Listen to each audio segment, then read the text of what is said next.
बिस्मिल्लाहिर्रहमानिर्रहीम। अस्सलाम वालेकुम डियर स्टूडेंट्स। एक टॉपिक है हमारे पास कंपोजिट ब्रेक इवन, और ये एग्ज़ाम व्यू पॉइंट से बहुत ही इंपॉर्टेंट टॉपिक है। अगर मैं एग्ज़ाम के टोटल सवाल देखूं तो उसमें से sir more than 50% of the times examiner ने कंपोजिट ब्रेक इवन को ही टेस्ट किया है। कंपोजिट ब्रेक इवन है क्या? आए ज़रा सर एक छोटी सी एग्जाम्पल से देखते हैं जनाब। देखिए, कंपोजिट ब्रेक इवन वहाँ इस्तेमाल होगा जहाँ कंपनी के पास एक से ज़्यादा प्रोडक्ट्स होंगी। ठीक है जी, एक छोटी सी एग्जाम्पल हम लेते हैं जनाब। अज्यूम करें मेरे पास सर दो प्रोडक्ट्स हैं, प्रोडक्ट ए और प्रोडक्ट बी। दो प्रोडक्ट्स हैं कंपनी की। ठीक है जी सर, प्रोडक्ट ए की सेलिंग प्राइस कोई 300 रुपये और प्रोडक्ट बी की सेलिंग प्राइस 200 रुपये। ठीक है जी, ये दोनों प्रोडक्ट्स कंपनी बनाती है। सर प्रोडक्ट ए की वेरिएबल कॉस्ट 150 है और प्रोडक्ट बी की वेरिएबल कॉस्ट सर 110 रुपये है। ठीक है जी सर, इसका कंट्रीब्यूशन मार्जिन पर यूनिट 150 रुपये और इसका कंट्रीब्यूशन मार्जिन पर यूनिट 90 रुपये है। ठीक है जी, कंपनी एक नहीं बल्कि दो प्रोडक्ट्स बनाती है। ठीक है सर, कंपनी का जो टोटल फिक्स कॉस्ट है वो है सर 3.12 मिलियन। अब बताएं सर, आम हालात में हमने बचपन में एक फंक्शन सीखा था कि जब आपको ब्रेक इवन चाहिए होता है तो आप फिक्स कॉस्ट को कवर करने की कोशिश करते हो कंट्रीब्यूशन मार्जिन से। तो कंट्रीब्यूशन मार्जिन किसका, प्रोडक्ट ए का या प्रोडक्ट बी का? किससे डिवाइड करूं इस 3.12 मिलियन को? सीएम पर यूनिट ऑफ ए से डिवाइड करूं या बी से डिवाइड करूं?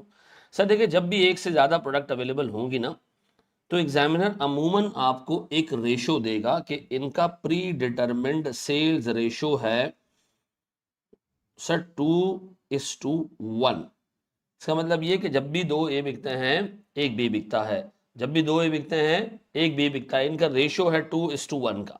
ठीक है जी, अब बताएं सी, जब आपके पास दो प्रोडक्ट्स हैं और दोनों का रेशियो आपको एग्जामिनर ने दिया हुआ है 2:1, तो इसका मतलब ये कि सर आप एक पैकेट बेचते हैं। आप ऐसे सोचना शुरू कर दें कि मैं एक पैकेट बेचता हूं। एक पैकेट में क्या होता है? मैं एक पैकेट बेचता हूं और सर एक पैकेट में अमूमन 2 ए और 1 बी होता है। ठीक है जी, 2 ए का कंट्रीब्यूशन मार्जिन 2 × 150।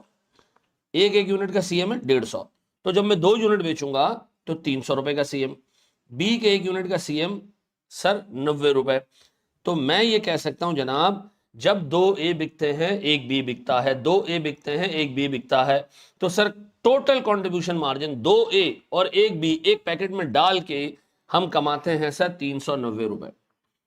तो कोई पूछेगा जी एक पैकेट जिसमें 2 ए और 1 बी है उसका टोटल कंट्रीब्यूशन मार्जिन है 390 रुपए। अब मैं कहता हूं जनाब, मुझे इस फिक्स कॉस्ट को 3.12 मिलियन को कंट्रीब्यूशन मार्जिन ऑफ ए से नहीं, कंट्रीब्यूशन मार्जिन ऑफ बी से नहीं, बल्कि कंट्रीब्यूशन मार्जिन पर पैकेट से, पर packet, the packet that contains 2 units of A and 1 unit of B, मैंने सर 390 से इसको कवर करना है। तो सर अगर मैं 3120 को 390 से कवर करूं तो मेरे पास सर जवाब आता है 8000। ये 8000 क्या है, ए के यूनिट है या बी के? ना ये ए के यूनिट है ना ये बी के यूनिट है सर, ये 8000 पैकेट्स हैं, क्योंकि आपने जो सीएम लिया था वो एक पैकेट का था, एक पैकेट में 2 ए 1 बी। सर तो 390 रुपए का जो कंट्रीब्यूशन मार्जिन था ये ए का नहीं था, ये बी का नहीं था, ये एक पैकेट का था। आपने 8000 पैकेट्स बेचने हैं इतना सीएम कमाने के लिए कि आप अपनी फिक्स कॉस्ट कवर कर सके। अब बताएं, जो 8000 पैकेट आप बेचने जा रहे हो प्यारे भाई, इस 8000 पैकेट में, इस 8000 पैकेट में अगर आप इस एक पैकेट को खोलो ना, इसमें से एक पैकेट को, तो उसमें से निकलेंगे 2 ए और इस एक पैकेट में से निकलेगा 1 बी। तो मुझे बताओ 8000 पैकेट में से कितने ए निकलने चाहिए total? Sir 2 × 8000 would be 16000। Sir 1 × 8000 would be 8000। तो इसका मतलब सर आपको 16000 यूनिट ए के बेचने, 8000 यूनिट बी के बेचने, इन टोटलिटी टू जनरेट इतना कंट्रीब्यूशन मार्जिन कि आप अपनी फिक्स कॉस्ट को कवर कर सको। तो सर अगर मैं इसको प्रूफ करने जाऊं, सर मैं एक छोटा प्रॉफिट एंड लॉस स्टेटमेंट बना लूं।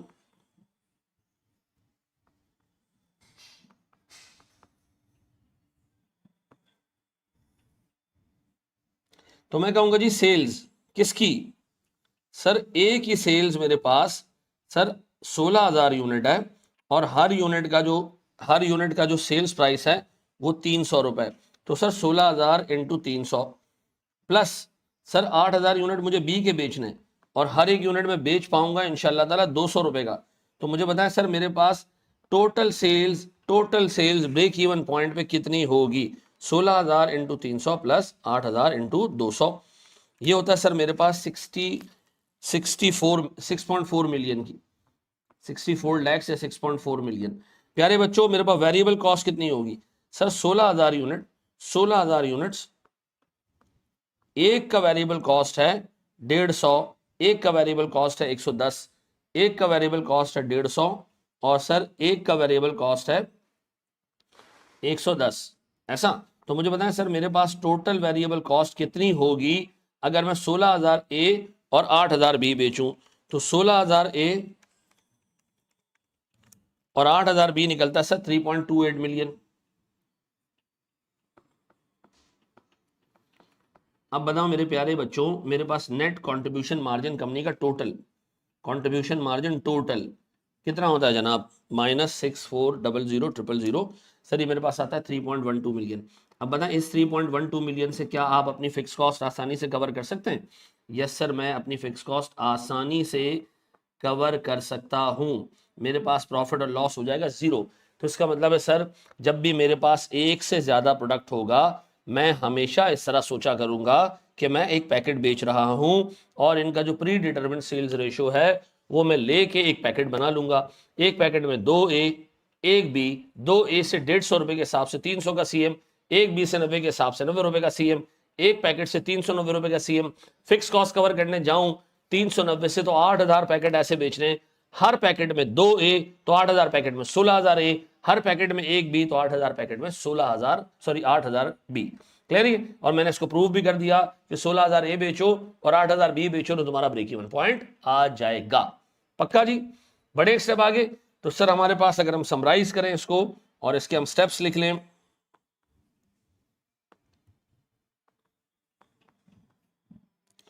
नंबर 1 प्रिपेयर अ कंपोजिट यानी packet using pre-determined sales ratio। ठीक है जी। Number 2 find CM per composite. तीसरा step cover fix cost by CM per composite to find out total composites या composites required for break even.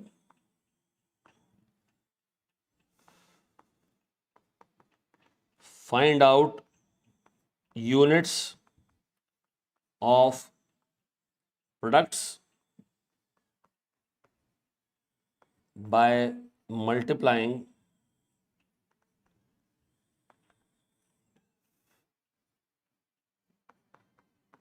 composites to break even multiply by units of a product in composite. ठीक है जी, ये देख लीजिएगा sir मैंने आपके सामने एक समरी भी रख दी, आई होप आप इसको देख लेंगे। कुछ सवालात और करते हैं सर इसके ऊपर और ब्रेक इवन निकालने की जो है वो कोशिश करते हैं। 2 की जगह 3 प्रोडक्ट्स भी हो सकते हैं, 3 की जगह 4 प्रोडक्ट्स भी हो सकते हैं, लेकिन आपने थीम ऐसी रखनी है कि आपने सोचना ही है कि सर जब कंपनी दोनों प्रोडक्ट्स बेचेगी तो एक प्री डिटरमिन्ड सेल्स रेशियो में बेचेगी और फिर उस सेल्स रेशियो के हिसाब से आपने एक पैकेट का सीएम निकालना है, फिक्स कॉस्ट को उससे कवर करना है। फिर जो पैकेट्स हैं हर पैकेट में जितने ए हैं मल्टीप्लाई कर दिया, बी है उससे मल्टीप्लाई कर दिया, सी है उससे मल्टीप्लाई कर दिया। तो आई होप आप ये आराम से मैनेज कर लोगे। Profit and loss statement banana compulsory नहीं है, ये सिर्फ इसलिए आपको बना के मैंने दिखाई ताकि आपको यकीन आ जाए कि इस पे वाकई ब्रेक इवन आ रहा है। अदरवाइज आपको सिर्फ नंबर ऑफ यूनिट्स निकालने। अच्छा एक चीज और भी नोट करें कि जो ब्रेक इवन निकला है सर इस पे 2:1 का रेशियो बिल्कुल फिट बैठ रहा है, 2 ए हैं तो 1 बी है। ठीक है जी। सर आई होप ये देख लेंगे आप, इंशाल्लाह ताला इसको कॉपी कर लें और एक स्टेप और आगे हम बढ़ते हैं, कुछ सवाल देखते हैं। Thank you. चलिए जी, हमारे सामने एक और छोटा सा क्वेश्चन है। Zainab limited produces and sells 3 products, details are as under. Sir 3 products है हमारे पास, पी, क्यू और आर। तीनों की सेलिंग प्राइसेस दी हुई हैं, वेरिएबल कॉस्ट दी हुई है, कंपनी की फिक्स कॉस्ट दी हुई है, लेकिन ये नहीं बताया कि पी इतना बिकेगा तो क्यू इतना बिकेगा तो आर इतना बिकेगा। ऐसे नहीं बताया, बताया अलग तरीके से। उसने कहा जी कंपनी का इरादा है कि 15,000 पी बेचे, 20,000 जो है वो क्यू बेचे और इसी तरह सर 35,000 आर बेचे। ठीक है, अब बताएं ऐसे केस में एक प्री डिटरमिनेड सेल्स रेशियो हमने खुद कैलकुलेट करना होगा, डिवाइस करना होगा। ठीक है जी, आए जरा सर इसको हम सॉल्व करना शुरू करते हैं। सबसे पहले तो आप ये देख लें सर, आपके पास प्रोडक्ट्स है, तीनों का सीएम निकाल लें जरा।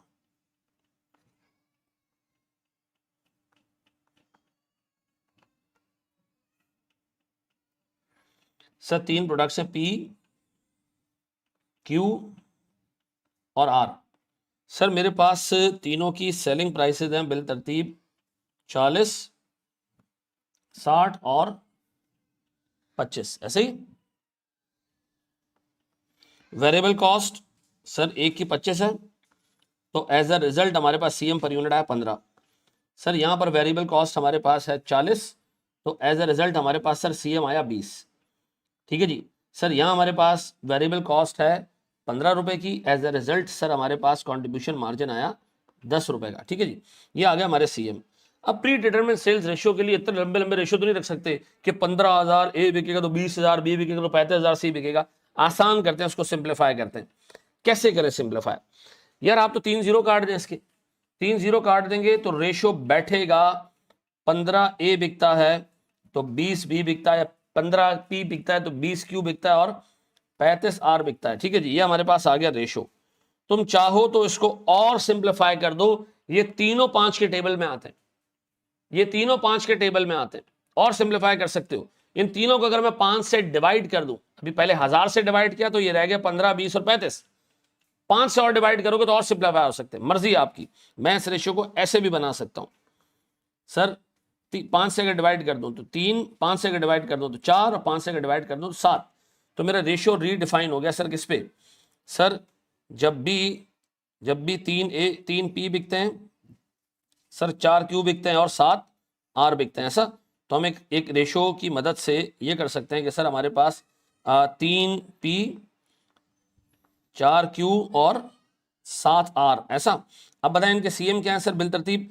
सर 3 पी का कंट्रीब्यूशन मार्जिन 15 रुपए पर यूनिट के हिसाब से 45 रुपए हो गया। 4 क्यू बेचेंगे तो 20 रुपए के हिसाब से 80 रुपए कमाएंगे हम। और इसी तरह 7 आर अगर आप बेचेंगे तो 10 रुपए के हिसाब से 70 रुपए कमाएंगे आप। तो सर हमारे पास 45, 80 और सर हमारे पास 70 रुपए, ये हो जाते हैं जनाब कोई 195 रुपीज। सर ये सीएम पर पैकेट। डन। अब बताओ मेरे बच्चों, हमारी फिक्स कॉस्ट कितनी है? 7,80,000। तो मैं इस फिक्स कॉस्ट को कवर करने जाऊंगा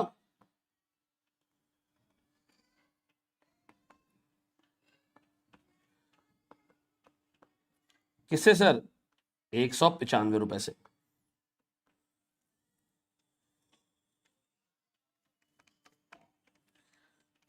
तो सर मेरे पास आता है 4,000 पैकेट्स, 4,000 पैकेट्स। भैया ये मेरा जवाब नहीं है, 4,000 पैकेट्स ही हैं। हर पैकेट में आपने भी कहा था 3 पी है, तो हर पैकेट में 3 पी, हर पैकेट में 4 क्यू और हर पैकेट में 7 आर, हर पैकेट में 3 पी, हर पैकेट में 4 क्यू, हर पैकेट में 7 आर। तो सर 3 पी का मतलब है 12,000, 12,000 3 इंटू 4,000। ठीक है जी सर, 4 इंटू 4,000, सर 7 इंटू 4,000। तो सर ये मेरे पास बनते जी 12,000 यूनिट आपके पास पी के। सर 16,000 यूनिट आपको चाहिए आर के, क्यू के सॉरी, और सर आपको 28,000 यूनिट चाहिए आर के in order to just attain break even, ऐसा।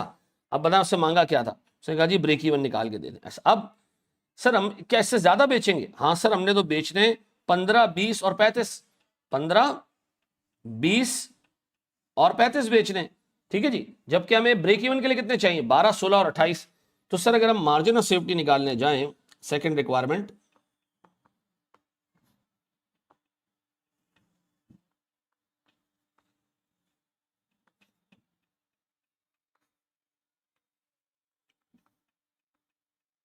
बड़ा आसान है sir margin of safety calculate करना। सर मेरी एक्सपेक्टेड सेल्स किसकी, पी क्यू आर, कितनी कितनी जनाब, 15,000 आपने पी बेच रहे हैं सर, आपने 20,000 क्यू बेच रहे हैं और आपने 35,000 आर बेच रहे हैं। तो मुझे एक बात बताएं सर, हमारी ब्रेक इवन सेल्स कितनी है? 12, 16 और सर 28। तो सर अगर मैं इन तीनों को नेट करूं तो मेरे पास मार्जिन ऑफ सेफ्टी आ जाएंगी। ब्रेक इवन से beyond sale margin of safety कहलाती है। सर इसका मतलब है आपने 3,000 मार्जिन ऑफ सेफ्टी के यूनिट्स पी में, मैं पी के 3,000 यूनिट्स मार्जिन ऑफ सेफ्टी में बिकेंगे ब्रेक इवन के आगे, और सर 4,000 यूनिट क्यू के मार्जिन ऑफ सेफ्टी के आगे बिकेंगे, और sir 7,000 unit margin of safety में यानी ब्रेक इवन के आगे बिकेंगे आर के। डन। अब बताएं सर इसमें तीसरी रिक्वायरमेंट उससे रखी है कि प्रॉफिट निकाल के दें कंपनी का। देखिए प्रॉफिट निकालने का भी बड़ा आसान तरीका है सर, सीएम पर यूनिट ले लें सर और मल्टीप्लाई कर दें मार्जिन ऑफ सेफ्टी से। आप कह रहे हो 3,000 यूनिट ब्रेक इवन से आगे बेचोगे, तो इसमें जो सीएम है, जो सीएम पर यूनिट है वो प्रॉफिट हमारा। सर यहाँ जो सीएम पर यूनिट है वो प्रॉफिट हमारा, और जो सीएम पर यूनिट है यहाँ प्रॉफिट हमारा। तो मुझे एक बात बताएं सर, कंपनी का टोटल प्रॉफिट कितना होगा अगर मैं तीनों के मार्जिन ऑफ सेफ्टीज को मल्टीप्लाई कर दूं कंट्रीब्यूशन मार्जिन पर यूनिट से? तो मुझे एक बात बताएं सर, मेरे पास 3,000 इंटू 15 ये हो जाता है सर मेरे पास 45,000 रुपए। सर मेरे पास 4,000 इंटू 20, सर ये मेरे पास हो जाता है 80,000। सर मेरे पास 7,000 इंटू 10, सर ये मेरे पास हो जाता है 70,000। तो सर मेरे पास जो टोटल हिसाब किताब बनता है सर 45,000 प्लस 80,000 प्लस 70,000, ये मेरे पास बनता है मेरे बच्चों 1,95,000 का प्रॉफिट। इसका मतलब है कंपनी ने जितने यूनिट बेचने का इरादा किया ना, ये तीनों का मिला के कंपनी का प्रॉफिट होना चाहिए 1,95,000 रुपए। बस सर आप ये देख लें कि ब्रेक इवन कैसे निकला है, और आई होप आप इसको कर लेंगे, देख लेंगे। हम आगे बढ़ते हैं सर, एक और कॉन्सेप्ट देखते हैं कंपोजिट ब्रेक इवन में।